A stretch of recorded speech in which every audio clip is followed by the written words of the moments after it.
Кто бы ни попал в беду, сотрудники МЧС всегда придут на помощь. Это утверждение доказывает случай, который произошел на днях в столице республики. Ближе к концу рабочего дня на базу спасателей МЧС поступил звонок о том, что между дачных участков по Покровскому тракту лежит раненое животное. За спасением наблюдал Виталий Абрамов.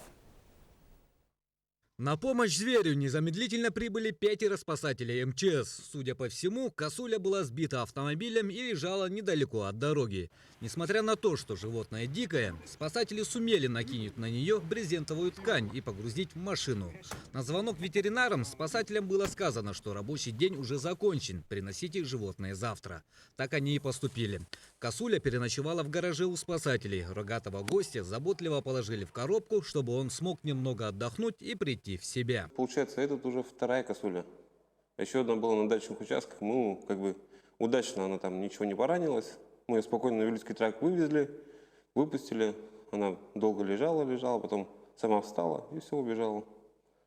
Но не успели спасатели закончить с парнокопытным, как поступил сигнал о сбежавшем во время кормления еноте в детском зоопарке Дворца детского творчества.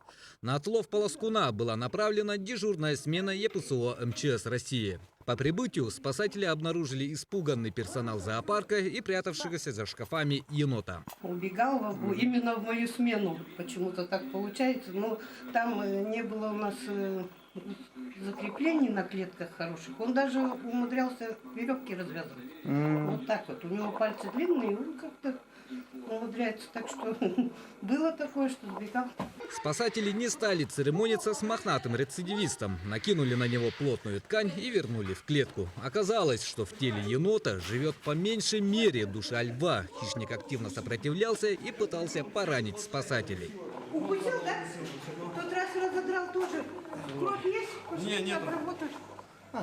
Нормально. В тот раз тоже вот так аж разодрал. Енот был обнаружен за шкафами с кормом. Кусался, сопротивлялся. Связали, скрутили и поместили обратно в место его проживания.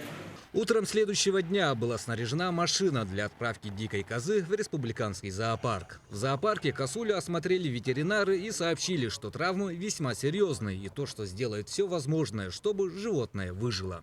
Посетителей много из города, и с улусов привозят, даже с Нерюнгри бывает привозят животных и птиц. Часто птицы бывают. Сейчас вот у них период с гнезда вылетают и к нам привозят с переломами. Реабилитацию проходят и в дальнейшем выпуск в природу. Спасатели также надеются, что косуля выживет, и вспоминают, как лет 10 тому назад сняли с льдины маленького медвежонка и передали его сюда же. Впоследствии медведь вырос и сейчас радует гостей зоопарка одного из центральных городов России.